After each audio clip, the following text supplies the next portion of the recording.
And it wasn't until I saw this word, compatibility, I'm like, that's what's happening here. Yes. It's like by doing all these steps, you're becoming more Compatible. Exactly. Yeah. And are you a millionaire, honey? I am, yes. Very good. Yay! Yes. Welcome to the Driving to the Rest podcast. This is Inelia. And this is Larry. Just a quick note. If you're hearing this, you're on our free feed, which means you'll only get the first part of this conversation. To access the rest, go drivingtotherest.com and subscribe to the Wisdom Keeper Hour. Join us and our expert panelists for detailed insights and the after party where you're invited to join in the conversation. Head over to drivingtotherest.com and become a subscriber. Your subscription keeps this podcast ad-free and helps us keep the lights on and maybe even get a decent cup of coffee. More importantly, it connects you with a community of passionate wisdom keepers like yourself. So if you're ready to go deeper, join us at drivingtotherest.com and support the journey.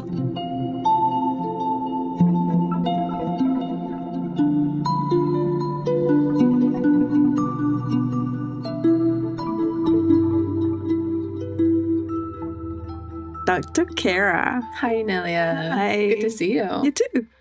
What a fascinating article. Yes.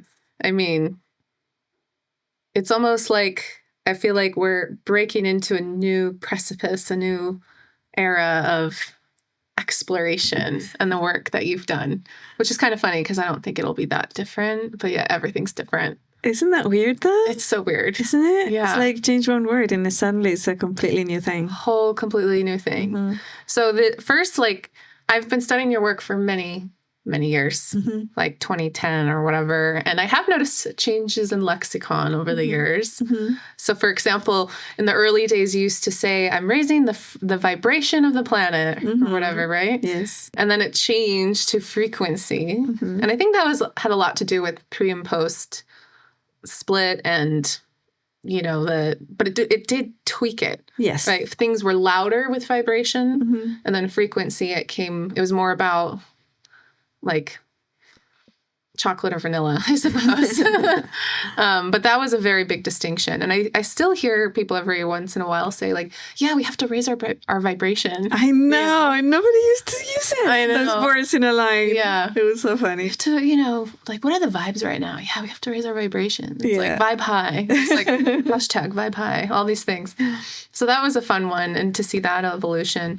I also witnessed this change of lexicon from new paradigm to light paradigm. Mm-hmm. And even that changes things so much. So circa 2012, there was a lot of, I don't know, new agey things happening at the time. The Mayan calendar. It's huge. 5D, 10D, or whatever. Yeah, right. And I remember you saying, 5D is not a location, it is our creation. Yes. And that kind of stuck for a while and then fizzled out, I guess, as much as 5D fizzled out. I don't hear people talking about 5D anymore.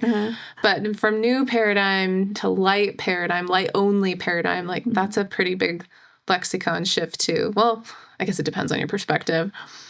And then recently, you went from co-creators to co-manifestors. That was pretty interesting. In your latest source code of manifestation class, that tweak also shifted things for me personally.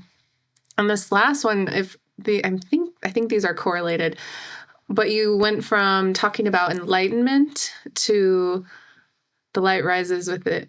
The light within rises and becomes form, and just not even using that word at all.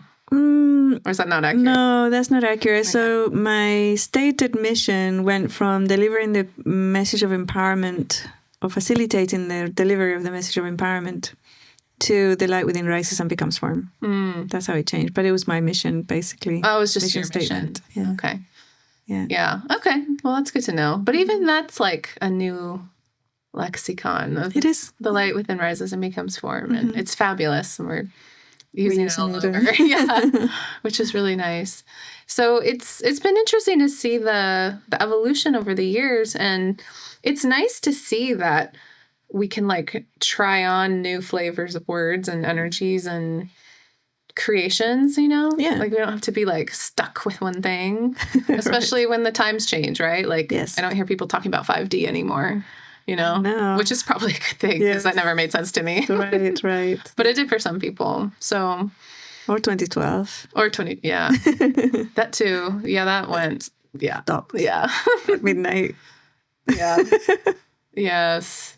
Yeah, it was pretty much like a New Year's thing, like December 21st, 2012. All right, now what? Yeah. It was over. Then it was over. But, I mean, even just a small tweak from the word manifestation to compatibility, oh my gosh, I felt a huge shift in that. So, for example, I have a blog on Substack, and I talk about, you know, what I've done using your tools primarily to become rich, right? And so much of the steps and the things and the implementation are like little pieces of your work, but also just translated, I think, and filtered through my experience. And it wasn't until I saw this word compatibility, I'm like, that's what's happening here. Yes. It's like by doing all these steps, you're becoming more Compatible with a compatible. millionaire. Exactly. Yeah. You're becoming, And are you a millionaire, honey? I am, yes. Very good. Yay! Yes. So I mean, that's like probably the best testimonial I think I could ever give. It's like I literally became a millionaire because of your tools. Yay! Like, and I document it all. So if you want to, you know, check it out. It's reproducible. What's your Substack name? The Money Mystic. Ooh, I love it. Yes. Right, everybody, go to the Money Mystic. Yes, and there's actually some study groups on Walk With Me now around it, and Nice. especially during the months of manifestation. Yeah. But when writing these articles and then just recently seeing this word compatibility, I'm like, that's what this is. It's like your energy is shifting and becoming more compatible with the energy of wealth or becoming a millionaire or, you know, whatever it is for the person. And it clicked once I saw that word. Yeah. So it's like the method or the model didn't change. Right. But now I'm like, oh, that's what this is. Right. You know? like my latest article, it's step 27. It's like express like you're wealthy, act like you're wealthy. Yeah. So it's like, even though sometimes you might feel like you're not, you know, like, oh, I don't have $1 million in my bank account, or it's tough to make rent. There's still ways that you can like show up in the world and act wealthy. And it like changes. As a man thinketh. Exactly. As men think it. This isn't new stuff, right? Yeah. But if you like express that with your body, your energy, your actions, It's language, your discourse, isn't it? Exactly. Yeah. It makes such a difference. So even just that tweak of compatibility, I'm like, oh, that's what this is. You know, and it's such a subtle yet massive change. Just one word. One word. Right. Just one word. I mean, sometimes I'll talk about manifestation a little bit, but it's not quite it. You know, it's the tweaking. Yeah. Compatibility. Plus the word manifestation is so loaded now and so used and means so many things. But basically it means you can have your dream whatever's. Right. Right. And then all the methodologies around it and everything. And I mean, I've taught manifestation, used that language, and people have had very good results, right? Definitely have had great results from your manifestation classes, yes. And all of it talks about becoming compatible. It's just that I didn't use that word. Right, exactly. Yeah. It's just the steps were presented in a way to make you compatible. Exactly. The discourse that you have carrying every day, right? Yeah. And becoming compatible with the one that you want. It's so simple, really, if you think about it. It's so simple. You actually taught me a different definition of that word that I didn't even know existed, which you talked about in one of your classes, which is like the original, well, at least earlier in your life, when people went out and manifested, it was like protesting, right? Exactly. Like you take out a sign and you go manifest. Exactly. People, you know, all that. I'm like, what? You know? Yeah. So even just from that perspective. The discourse of the word has changed so much. Yeah. So much. Like even like total like normie, practical, non-woo people will hear that word and be like, oh, that's just, you know, pseudoscience, whatever. They don't think of the manifest protesting word. They think of this like whatever new agey thing, and it's like, whoa. And that's like probably just been the last 20 years maybe? Oh, probably, yeah. I mean, less even maybe. maybe even less. So the discourse of manifestation has changed a lot. Totally. And there's so many classes out there of people teaching manifestation. Yeah. When it was few and far between, at least when I was younger, that's for sure. Yeah. But so that's kind of cool that it's changed. And yet, this new framing compatibility, it's just like taking it to the next level. It's so cool. And we had a little exercise where you can see very clearly when you have a discourse running that you're compatible with. Yes. That you're going to color everything that is presented to you. It doesn't matter what color it might be or what it might be. You're going to interpret that through your own discourse. Oh my gosh. Right? Yes. We had a very funny exercise of that a few days ago. So for context, so I've been looking at I have a bunch of different projects and creative expressions in my life, right? So lots of businesses, lots of creative projects, jobs, income lines, things I want to do and have done and continue to do. And I look at this and I'm like, should all of these be treated equal? Or which ones are more important? Or even just bumping up against these discourses of like, too many is a bad thing. And if you're a serious entrepreneur, you should only focus on one thing. And like all of these things, right? So it's like, how can I recognize this discourse, right? Yeah. And part of the data that came out of that exploration was, first I framed to you, I've got too many activities, too many projects, too many this, too many that's, and it's just too much. So I need to pick one that's like really important and aligned to my purpose and mission or something. And then you help me see what I couldn't see, which is even these words of like too many are loaded with discourse. Like I didn't even see it until I saw it. Yeah. So what's the discourse? So you gave me an example of how your grandmother, I'm assuming the early 20th century when she was in her prime, running a farm or an estate or whatever, that concept of too many activities just didn't exist. That your person was doing too much. Yeah. Too many. Yeah. Impossible. It didn't exist. Yeah. And if that you were like lying on the couch or taking it easy. If somebody was sitting down during the day, she thought they were sick. Right. Like, oh, what's wrong? Yeah, What's exactly. going on? You must be sick because you're not doing. Why else would you be not doing? Yeah. Exactly. Yeah. And there's always things to do, right? Right. Like fruit to pick and tomatoes to can and chickens to feed, whatever, right? It just was not in the discourse. But for whatever reason, I picked up this discourse. Yes, that too many is a thing, for one, like too many activities, as well as... It's already negative, right? It's already, exactly. It's already infused with a coloring or a filter of negative discourse, negativity. And so we looked at that and then you gave me some thought exercises of, okay, so what if you just focus on one thing and that's it? Like, what would be the result of that? And it was also a negative thing. Yes, it was. So like my takeaway is, I'm damned if I do and I'm damned if I don't. Like if I have a lot of activities, my focus is spread too thin and everything will fail. Yeah, all of those words are all negative. Exactly. Too thin. Yeah. I will fail. Yeah. Yeah. Fail and negative. And then on the flip side, it's like, if I just focus on one thing, it'll become boring and I'll lose interest and negative. And I'm like, oh my God. There's a discourse that's negative. Huge discourse of negativity. And this was like such a wake-up call because it just shows like the firewalls and the programs and the agreements that I've made. And not only that, but like the energies, the communication that's flowing and the information around that is all colored as negative. Right.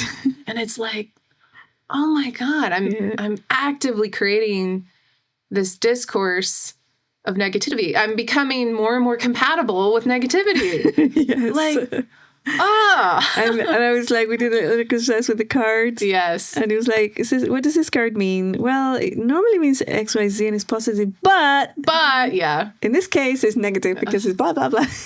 It's so funny. Yeah, there was a card. It was like, I think, like, this is the Rider-Waite tarot deck.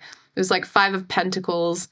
And it's like a guy sitting on a chair. There's a kingdom behind him. And he's got like a pentacle here, gold here, and a gold here. And on his feet, it might be 4. I can't remember. Anyway. And I'm like, what do you see? And I see, the hoarding of resources and like holding on too tight. And you're like, I see good wealth management. I'm like, what? Same card, totally different discourse. So, I mean, that's just like a small example of even like when you go and get a reading and you look for data. Even the question, how you pose your question is going to have a result. And it was so riddled in negativity. Yeah. It's like, how does this too many energy serve me or whatever, something like that. Serve me or stop me from doing, allows me to do. Right, exactly. Which is a language we use in what context? Sickness and limitations. Yes.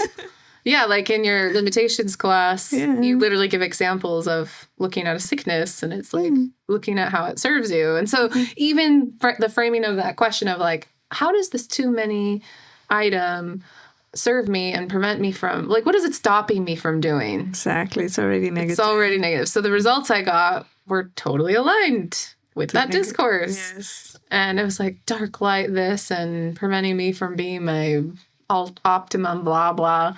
Yeah. And it's like, well, of course the data's colored, right? You know. Yeah. So that was quite a wake up call, I have to say.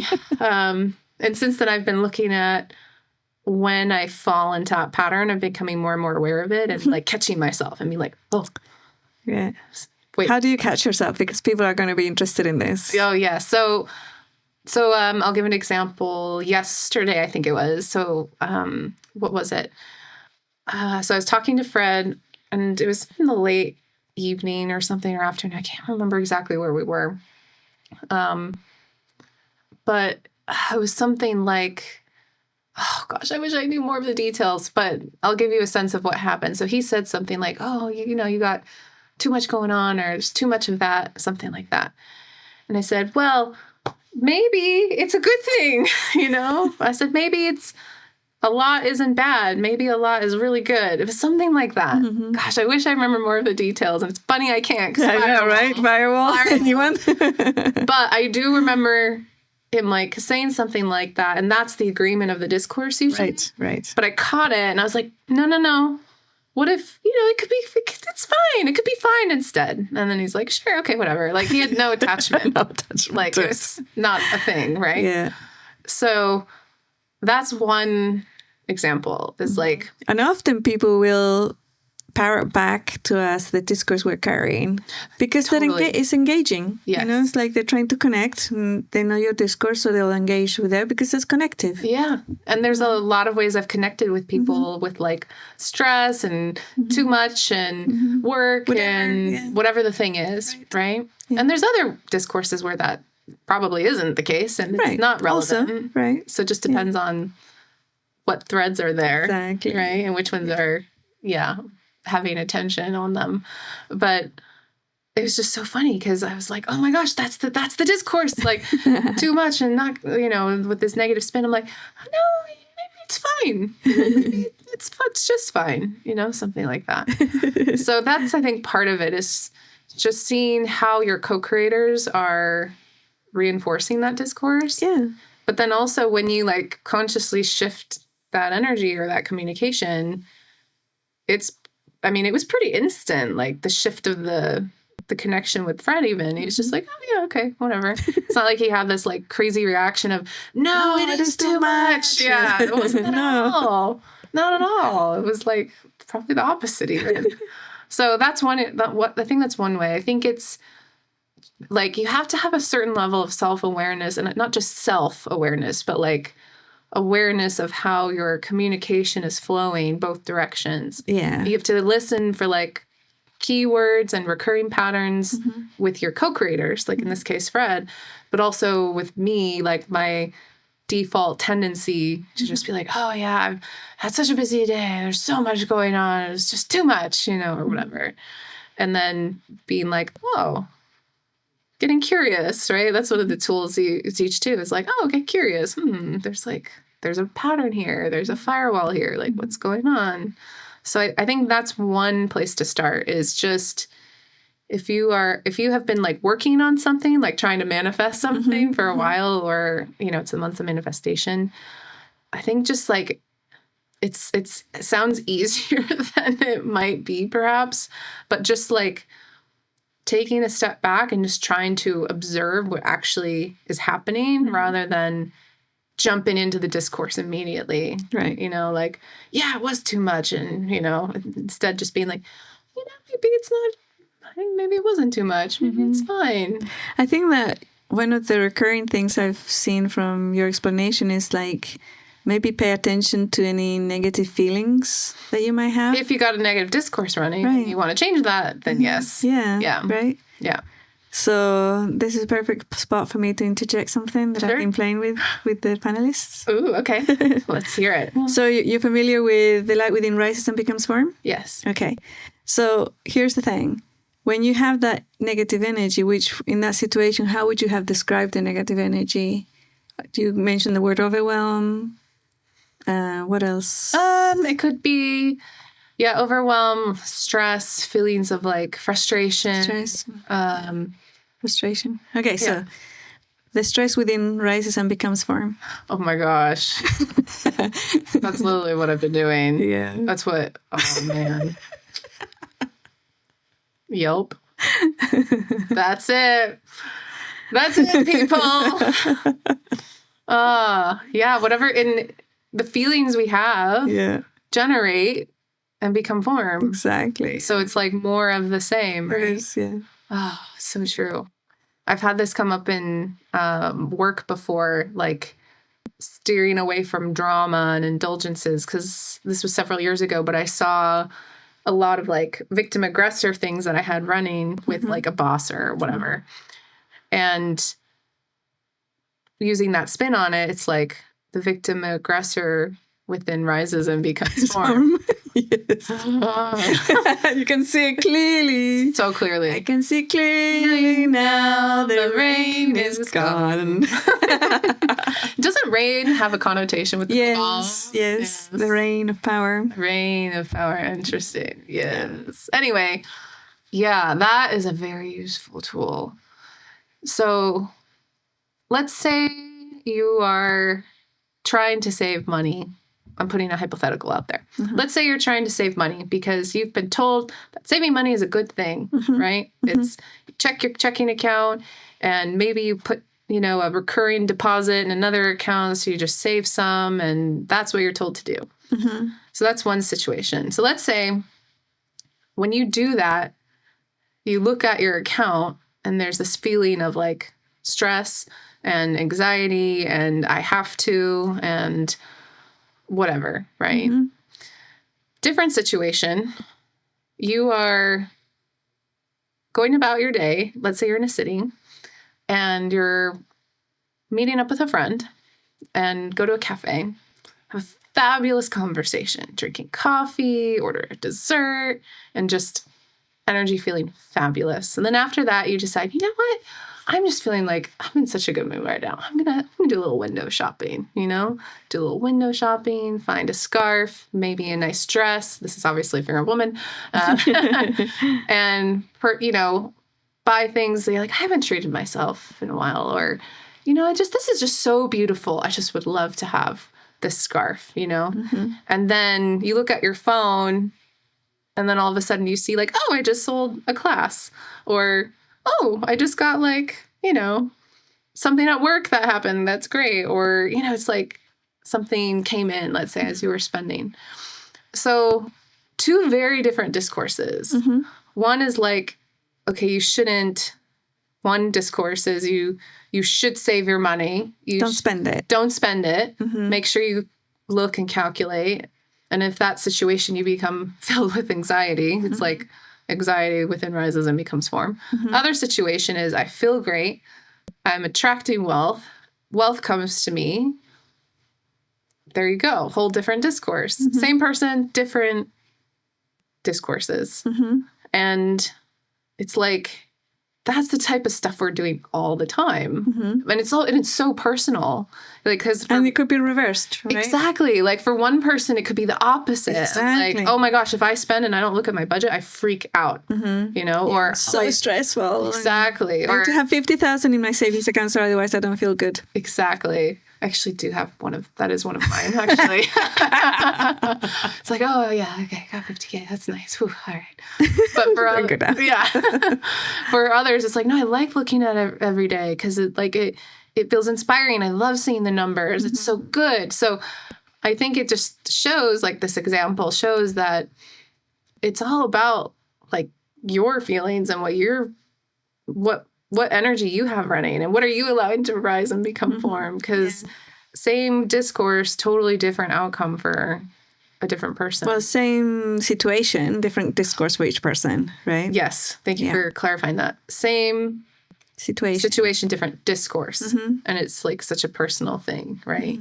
So I think one way to go about it is just, like to your question of can you recognize these things? If you're interested in removing, let's say, dark or negative tendencies, then becoming aware of negative feelings or situations is probably a good place to start. Yeah, that would be a good place, right? And then you can take actions around it. Right. Yeah. And then just see like, oh, well, what am I allowing to cause this for me? Right. Because ultimately what discourse am I creating with these situations or feelings or whatever's, right? Oh yeah, that's a good way to frame it. Yeah. What discourse am I creating with this situation and these feelings? Yeah. Or even what discourse am I becoming compatible with when I'm stressed out?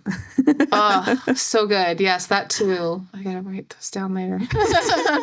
But like seriously, like that's it, you know? And it's such a personal thing and not everyone's gonna have the same desires or wants or manifestation goals, and that's fine. But I think it's like, this is where that action over words things comes in. Because oftentimes we'll be like, yeah, I totally want this.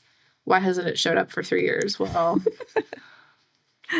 because there's a different discourse that's running. Right. You know, you're compatible with something completely different. Yeah, exactly. So, yeah. Oh my gosh. So the stress within rises and becomes form.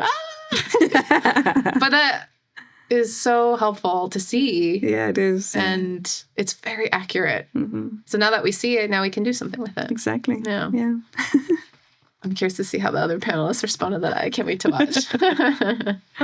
That's really good. Yeah, did you want to have anything you wanted to talk about?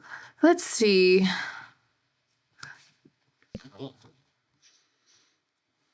One thing that stood out to me about your article was that words are not reality, although they can shape it. You know, it's a very powerful tool. I actually love working with words. I think they're a fabulous tool and they're very interesting. But it's also come to my attention just how incredibly limiting they are, in the sense that there's so much more to reality than words. And yet it's... can express. Exactly, than it can express. And it's like such a default of how we express as humans in the containment. And so much of words like shapes how you think. So for example, recently I've been freshening up my Japanese and thinking in a different language and all that. And it's just amazing how like grammar structure or like the nuance behind words of different languages, anyone who speaks a second language could probably relate to this, but it's just a whole different dynamic of how you see the world. Yes. Like I was talking with Adelina, and I believe in Spanish and French, or maybe it was Romanian and French. Anyway, so the word for flies is like gender female. So I had a colleague who was French, and she said, yeah, to me, all flies are girls because of the word. Right. And I'm like, what? Because as an English speaker, and also that's not in Japanese, it's the same. There's no gender in Japanese. And I'm like, what? That's just, okay. Like such a fascinating linguistic difference that filters how you see reality. Now, let me take the flies a little bit further. Please. In Stanford, the university in California, they have an organization called Flies for the poor people that go to Stanford. That's what they call them, the Flies. What? Check it out. Oh my God. Jesus. Yes, that's what they call themselves. And they're very proud to be flies. Oh. What's the history behind that? Each word, each letter. Oh, it's like an acronym. It's an acronym that they made to sound and look. And it's actually the word fly. Wow. Flies. Yeah, to me, that's For not... the poor, for the poor people. Yeah, that is not a good connotation at all. It isn't. Not in at all. anybody's reality, but in that reality, absolutely. Wow. And it's adapted, and people are proud to be flies. Wow. Mm-hmm. There you go. There you go. Words of reality and discourses. Reality. Flies, oh my god. But the next level of that is, well, if they're flies, then what are they? Flies usually fly around. Shit. And Stanford for is? Shit. I will keep my comments about Stanford shut. But yeah, wow. I did not know about that. That's fascinating. So words carry meaning and, they impact and all of that. But one of the things I've been exploring recently is just, well, what other types of communication are there? Mm-hmm. And I think a lot of people know this instinctively. It's just we are not like taught it formally, but it's like even in our language, we say, read the room. Mm-hmm.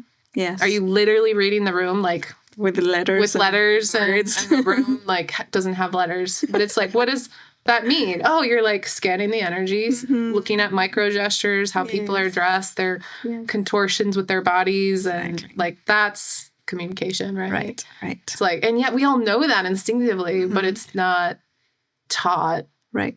And that's just like one tiny example, right? Mm-hmm. And so there's so much more, and it's so hard to express. Like, I think, what was it? You have this exercise of explain what a peach tastes like. Yes.